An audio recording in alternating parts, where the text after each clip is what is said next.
மத்திய கிழக்கில் பதட்டம் உச்சத்தை எட்டியுள்ளது.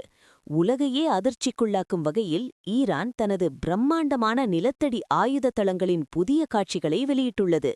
இந்த ரகசிய தளங்கள் ஏவுகணை நகரம் அல்லது மிசைல் சிட்டி என்று அழைக்கப்படுகின்றன. நிலத்தடியில் பல கிலோமீட்டர்கள் நீளமான சுரங்கங்களில் நூற்றுக்கணக்கான அதிநவீன ஏவுகணைகள் மற்றும் தற்கொலை தாக்குதல் ட்ரோன்கள் தயாராக வைக்கப்பட்டுள்ளன. வெளியிடப்பட்ட வீடியோவில் ஈரானின் மிகவும் பிரபலமான தற்கொலை ட்ரோன்களில் ஒன்றான ஷாஹெத் 136 லாய்டரிங் ம்யூனிஷன் வரிசையாக நிறுத்தப்பட்டிருப்பது தெளிவாக காணப்படுகிறது. இவை இலக்கை தாக்கும் வரை வானில் சுற்றித் திரிந்து பின்னர் நேரடியாக மோதி சிதறும் வகையில் வடிவமைக்கப்பட்ட ட்ரோன்கள். இதற்கு கூடுதலாக கடற்படை தாக்குதலுக்காக தயாராக வைக்கப்பட்டுள்ள தற்கொலை விசைப்படகுகள் கூட இந்த சுரங்கங்களில் காட்சிப்படுத்தப்பட்டுள்ளன.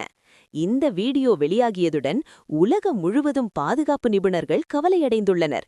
ஏனெனில் உலகின் முக்கியமான எண்ணெய் போக்குவரத்து பாதைகளில் ஒன்றான ஸ்ட்ரெய்ட் ஆஃப் ஹார்மோஸ் மூடப்பட்டால் அதன் தாக்கம் உலக பொருளாதாரத்தையே அதிரச் செய்யும்.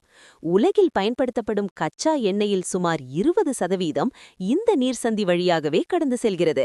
இதன் காரணமாக தேவைப்பட்டால் கச்சா எண்ணெய் விலையை ஒரு பேரல் $200 வரை உயர்த்த முடியும் என்று ஈரான் ராணுவ தலைமை கடுமையான எச்சரிக்கை விடுத்துள்ளது. இந்நிலையில் யுனைடெட் ஸ்டேட்ஸ் மற்றும் இஸ்ரேல் ஈரானின் இந்த நிலத்தடி ஆயுத தளங்களை இலக்காக கொண்டு புதிய ராணுவ உத்திகளை ஆய்வு செய்து வருவதாக தகவல்கள் வெளியாகியுள்ளன. மார்ச் 2026 நிலவரப்படி சர்வதேச சந்தையில் கச்சா எண்ணெய் விலை ஏற்கனவே உயரத் தொடங்கியுள்ளது. இந்த நிலை மேலும் தீவிரமடைந்தால் உலகளாவிய பொருளாதாரத்தில் பெரிய அதிர்ச்சியை ஏற்படுத்தும் அபாயம் இருப்பதாக நிபுணர்கள் எச்சரிக்கின்றனர்.